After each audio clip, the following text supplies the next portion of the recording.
दरिया खान मरी पुलिस पारां कत्ल केस में घुरबल जवाबदार की गिरफ्तार करण जी दावा कई वई आहे।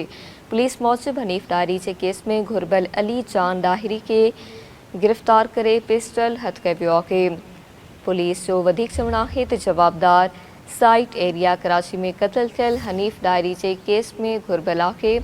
अवां खे ख़बर ॾियूं पिया दरिया खान मरी पुलिस पारां कत्ल केस में घुरबल जवाबदार के गिरफ्तार करण जी दावा कई वई आहे। पुलिस मौजिब हनीफ डायरी के केस में घुरबल अली जान लाहिरी के गिरफ्तार करे पिस्टल हथ कयो वियो आहे।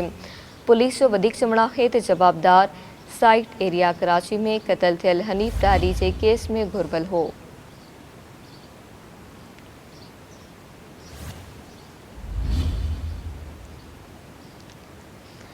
दरिया खान मरी पुलिस पारां कत्ल केस में घुरबल जवाबदार के गिरफ्तार करण जी दावा कई आहे।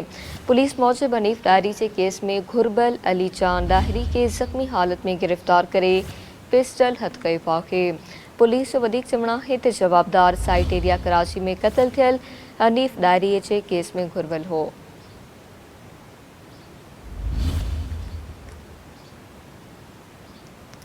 दरिया खान मरी पुलिस पारां कत्ल केस में घुरबल जवाबदार के गिरफ्तार करण जी दावा कई आहे। पुलिस मौजिब हनीफ डायरी के केस में घुरबल अली जान लाहिरी के ज़ख्मी हालत में गिरफ्तार करे पिस्टल हथ कयो वियो।